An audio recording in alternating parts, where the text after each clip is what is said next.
Rétrospectivement, qu'est-ce que on peut dire? On était inquiets parce que c'était l'inconnu, quoi. Et puis on se sentait quand même faible à côté d'une paroi. On est très, comment dire, humble.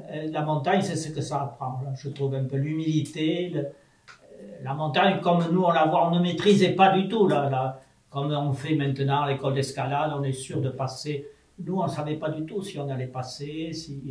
Et puis, on ne savait pas non plus si on saurait, s'il le fallait, si on saurait redescendre. Oui, ça aussi. Et puis, on n'y pensait pas, mais si on avait eu un pépin, des moments. Mais ça, c'est après coup qu'on s'est rendu compte de ça. C'est ça un peu l'aventure, un peu folle, un peu.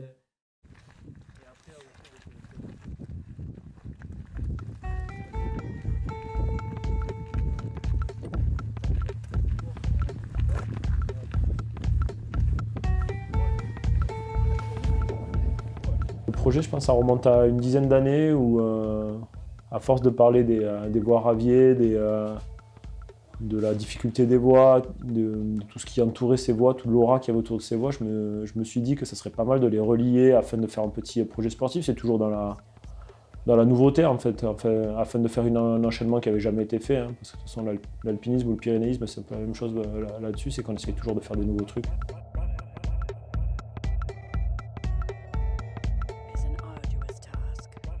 Pourquoi les raviers?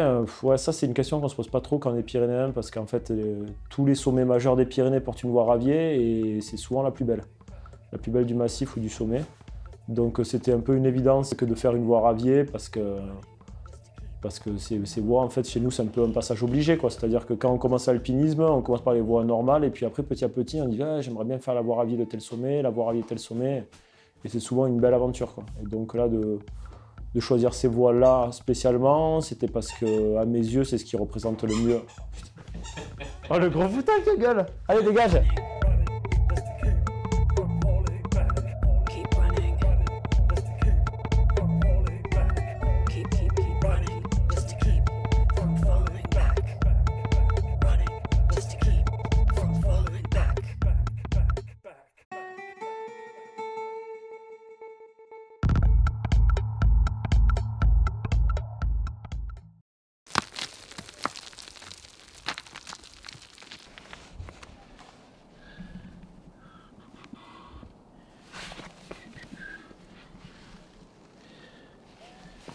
Je crois qu'ils y pensent au caméraman.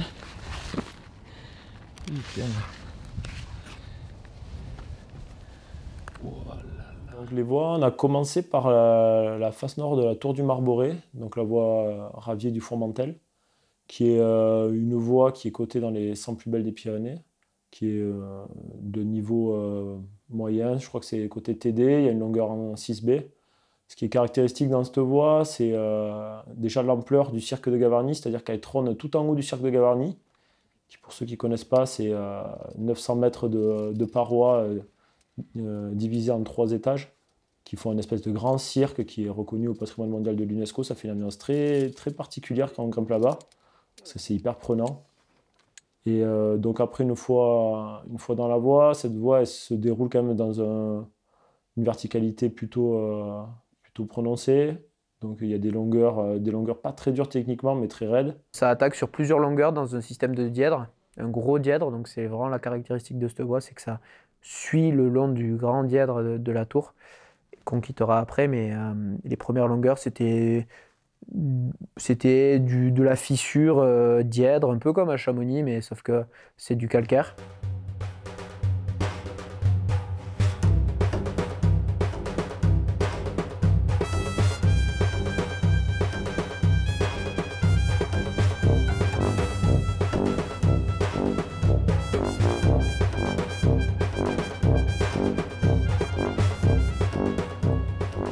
Ils comprennent rien, gros. Ils sont phytoxés complets. Ah, oh. Merci. Ce changement de... Le chasseur est à l'affût.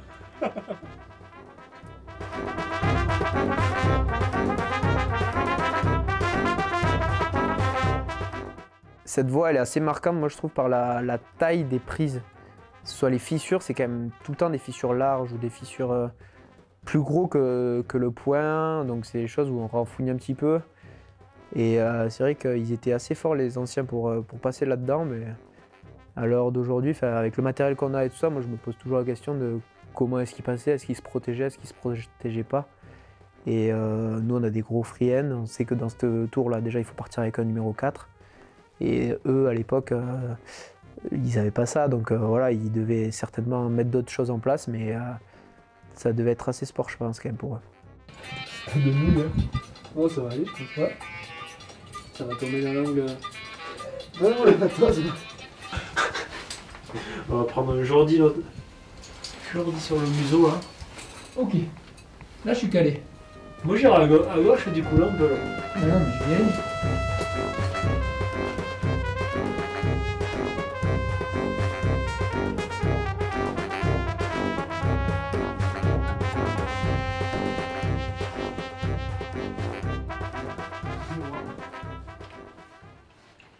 Hein? Je savais pas que ça passe. Bah ouais, pareil, c'est un peu plus dur, mais que ça passe. Ah, j'y fais pas du tout. Mais je l'ai pas fait. Hein. Oui, je me suis dans la cascade. Et à la tour, d'ailleurs, quand on a fait la première, ensuite, moi j'ai participé à la première avec du Fourmantel. Ça nous a été facilité parce qu'on n'a plus reçu, parce qu'on était sous une cascade autrement. La première fois, oui, c'est pour ça qu'on a renoncé en fait. Tandis que quand on y est allé tout à fait en fin de saison. Et alors, ça nous a facilité, quoi. Là où on avait été arrêté, on est passé.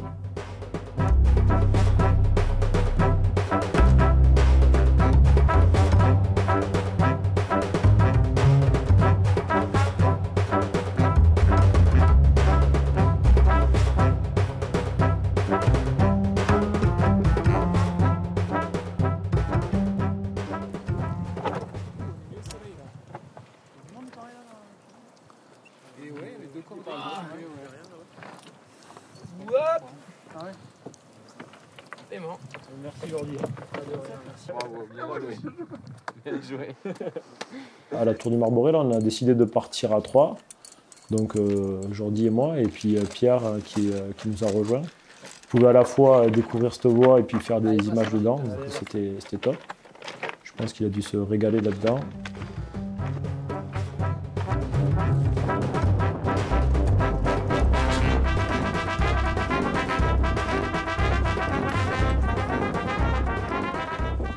La première liaison, c'était du sommet de la Tour du Marboré jusqu'au refuge des Oulettes, au pied du Vignemal.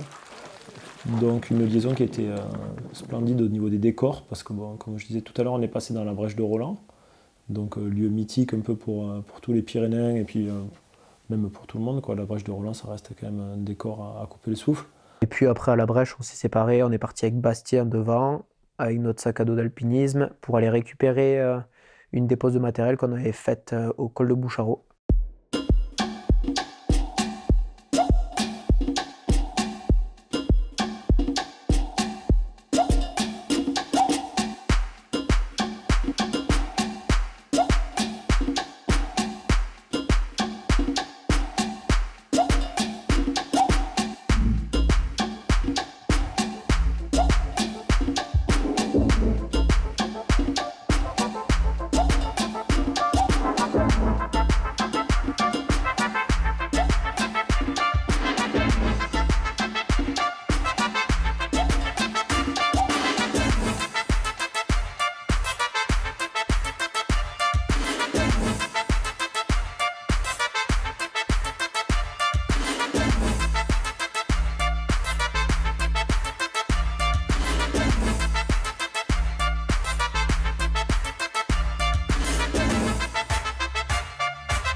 Donc on est redescendu la vallée derrière le col de Boucharault là, pour descendre en Espagne, et on est remonté sur les lacs de la Bernatoire. Donc c'est un lac qui est au milieu d'un, comme un cratère formé entre les montagnes. Il y a un cirque fermé qui est entre les montagnes, donc quand on ne le voit pas jusqu'au moment où on est vraiment dessus, quoi.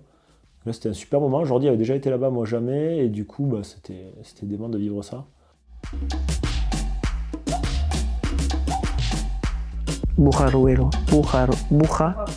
Bujaruelo. Le Bourra Boucharo. de la vallée de Boucharo.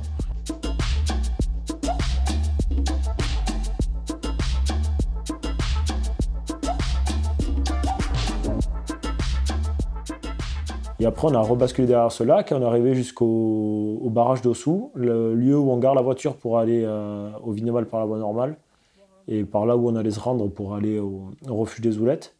Donc là, il y avait tout le monde qui était arrivé, on a rejoint tout le monde au camion, on s'est changé, on a pris nos habits de grimpe et nos cordes et notre matos et on est montés tous ensemble. Donc là, ça a été sympa, on a fait une caravane, on était tout le groupe a monté jusqu'à Baïselance et la Hourquette d'Ossou afin de redescendre jusqu'aux Oulettes. On n'a pas pété les horaires ce jour-là, on est quand même arrivé assez tard et on est arrivé vers 23 h au refuge des Oulettes alors qu'on pensait y arriver bien plus tôt.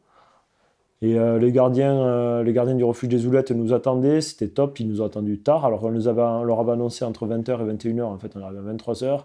Quand on est arrivé, le plat était chaud, la table était mise, enfin on a été reçus comme des rois, c'était vraiment super agréable. Donc après on a été se faire une courte nuit jusqu'au lendemain et puis attendre que ça se lève.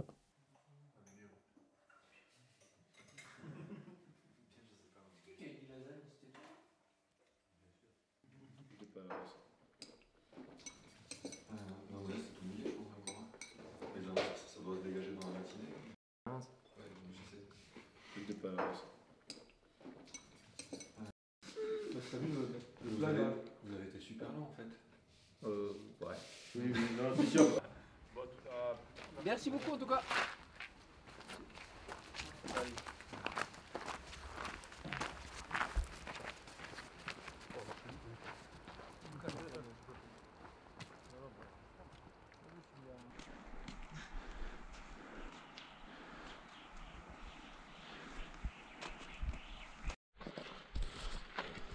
On est dans le mauvais temps Dans le baquin.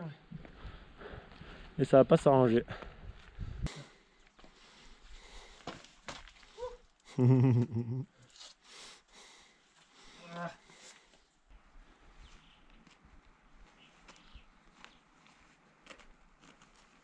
Chez vous c'est pareil, c'est pourri? Ouais, bah si, ouais, c'est pourri, puis c'est limite pluie, quoi. C'est un gros crachin bien humide. Oui. Ouais, on a le même ici. Donc là, apparemment, aujourd'hui, là, ça reste perturbé. Quelques éclaircies fugitives, mais bon, c'est moyen quand même. Ok, d'accord. Donc, qu'est-ce que vous faites?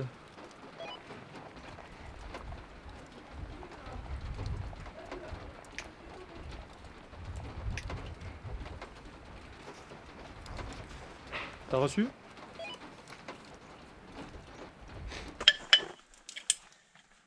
C'est ça. C'est dans le sac ou une nation.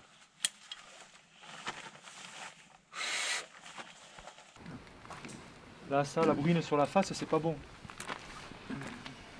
Ah, ça, quoi. T'as vu? Ah, mais on est bien là. Ouais.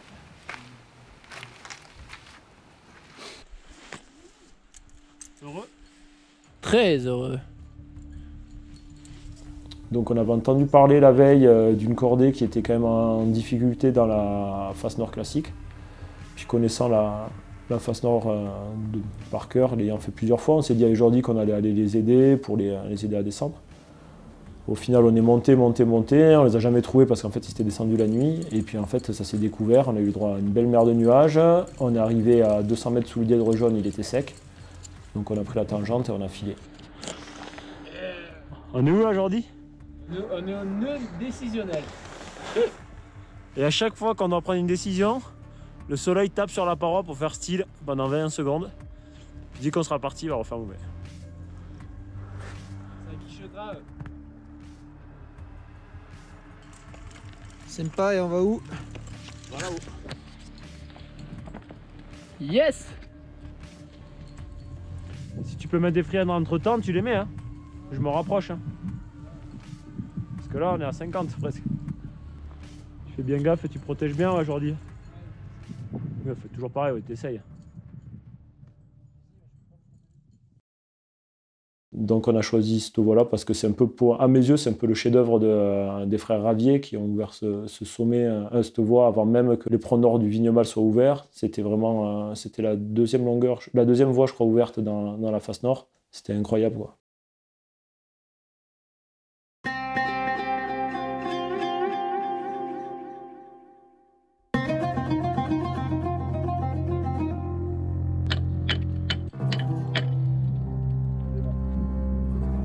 Un étrier, mets-le derrière parce que là il va vraiment te racler tous les trucs. Hein.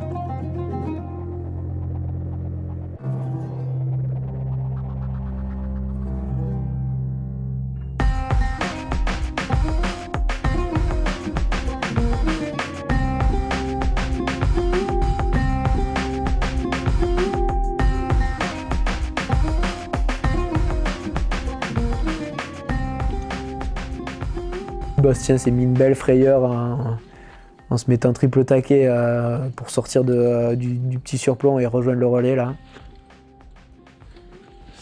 Attends. C'est bon?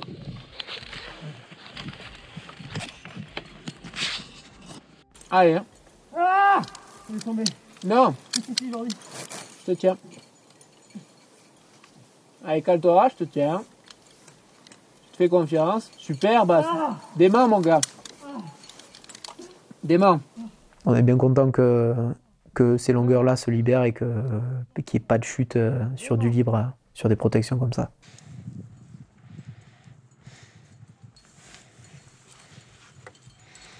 Eh bien, c'était cadeau encore. Ah!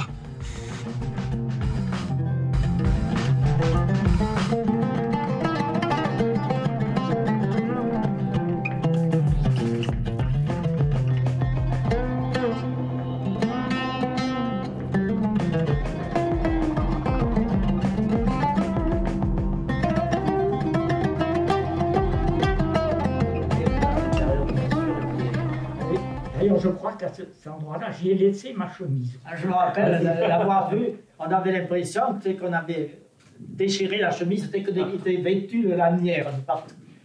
Complètement. Moi, je trouvais que c'était le passage le plus vache, ça. Attends, libre, non. Attends, mi-libre, mi-artif, non plus. Bon, allez, artif.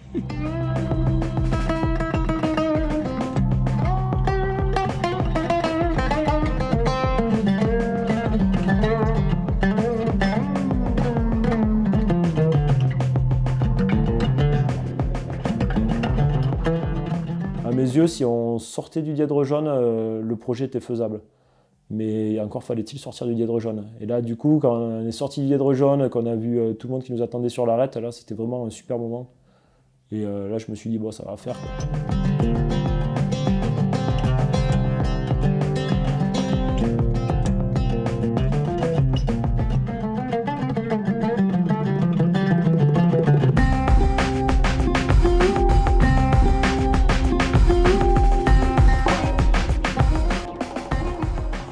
De transposer, de se mettre dans notre peau maintenant.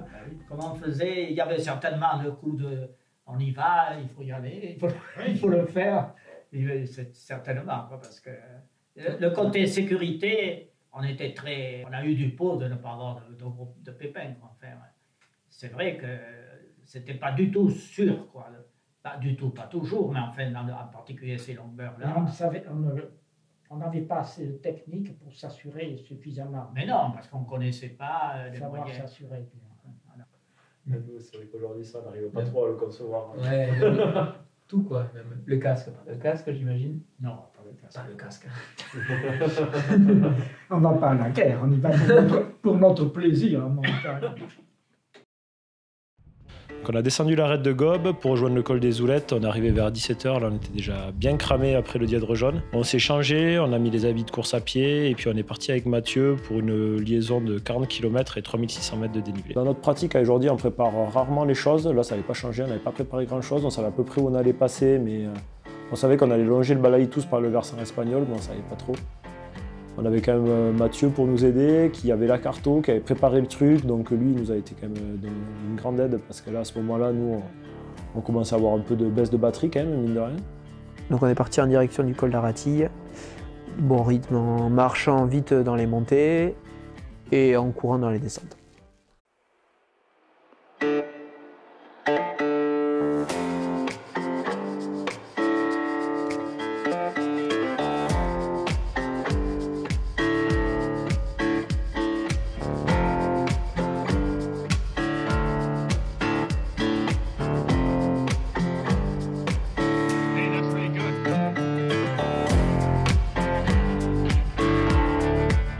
Tranquillement.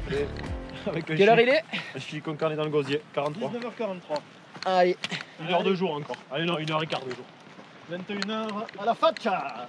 À la faca.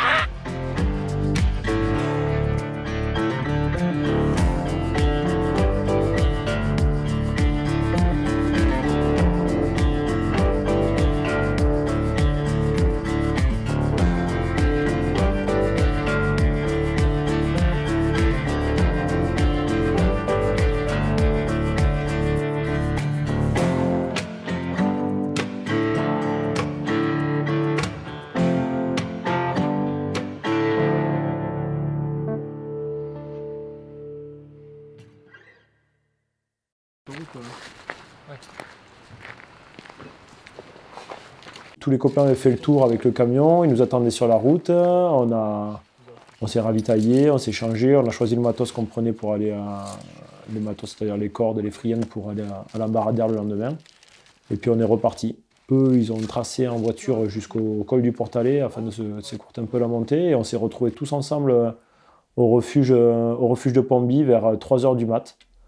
Donc on est arrivé vraiment synchro en plus, peut-être à 5 minutes près. Et ce qui était assez hallucinant ce soir-là, c'est que quand on est arrivé au refuge de Pomby, le gardien et l'aide-gardien étaient toujours debout, nous attendaient.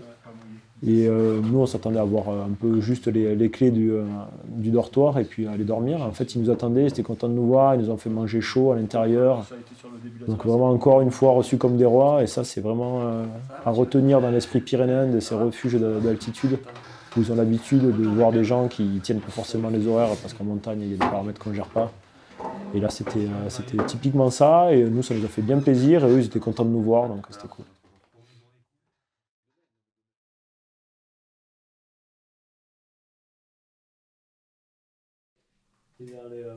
Si vous deviez choisir une voie là aujourd'hui qui, pour vous, la voie la plus belle que vous ayez fait, qu'il soit une voie de vous ou pas, la voie la plus belle que vous avez fait en montagne. La plus belle, moi, celle qui c'est l'Embarradère, la voie qui, je ne savais pas, il fallait la faire parce que, étant donné toutes les voies qu'on avait faites à l'Osso, c'était l'aboutissement, mais c'était au-dessus de tout ce qu'on avait fait jusque-là, parce que c'est difficile pour vous d'imaginer ce qu'était l'Embarradère.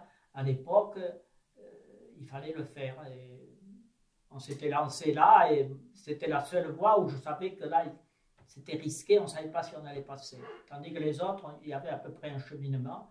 Et là, donc celle-là, là, j'ai ce souvenir, mais un peu traumatique, en fait, un peu, tu sais, angoissant. On a trouvé le départ, les premières longueurs, bon, ça se passe facilement, et puis on bute contre cette partie surplombante, et c'est là, on s'était trompé parce qu'on était allé à droite, et ça passait pas, quoi. On s'est rendu compte 8 jours après que ça passait à gauche. Enfin, on a pu faire la voie en passant à gauche. Mais non, à l'avance, l'Embarradère, c'était vraiment le coup de... Il fallait y aller, quoi. Il fallait voir. On ne voyait pas une ligne de progression bien évidente. On ne voyait pas, non, l'Embarradère. C'était l'aventure. Je le dis ça dans le... Je ne sais pas où je l'ai écrit. C'est la tienne. Si vous pouvez laisser ouvert comme ça, là, c'est pas mal. T'as briqué aujourd'hui? Non. C'est vrai. Ça fait du bien aux jambes en plus. Ça fait pas trop de bruit, ouais. Moi, je projette pas trop la montagne sans ça, quoi. La montagne, c'est d'être avec des potes. Là, je sais que Pierre, il avait le niveau pour venir grimper la voie à Gavarnie. Moi, je savais que c'était magnifique parce que j'avais déjà fait, donc ça me faisait trop plaisir de l'amener. Et puis le dernier jour, pareil pour Albert, je connaissais la voie, je savais que lui, il avait envie de la faire. Donc c'était un moyen de partager ça avec tout le monde. Et puis en même temps, c'est un petit clin d'œil aussi aux Raviers qui amenaient toujours du monde sur leurs cordes. Et que ce soit des alpinistes ou pas, ou des montagnards aguerris ou pas du tout, les mecs, ils les amenaient juste parce que c'était leurs potes, ils les amenaient le week-end avec eux. Ils faisaient des ouvertures et c'était assez incroyable la façon qu'ils avaient de penser la montagne. Et je trouve que ça ressemble. Partagé, quoi. Ouais, c'était partagé et c'est très. Ça transpire bien les Pyrénées, quoi, cet état d'esprit où tu fais pas ça que pour toi, tu fais aussi ça pour partager avec des gens. Et moi, je sais que pour ça, je pourrais jamais faire la montagne tout seul parce qu'en fait, tout seul, tu te fais chier, quoi. Si tu n'as pas un pote avec qui dire des conneries ou fumer une schmeg au relais, c'est triste, quoi.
Et moi, j'ai pas mis les pieds à Chamonix, et c'est pas maintenant que j'y mettrai.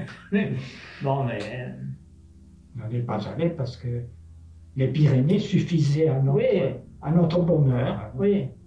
Mais Louis Audubert, qui a fait énormément de courses partout, il disait je vais dans les Alpes pour m'entraîner pour les Pyrénées.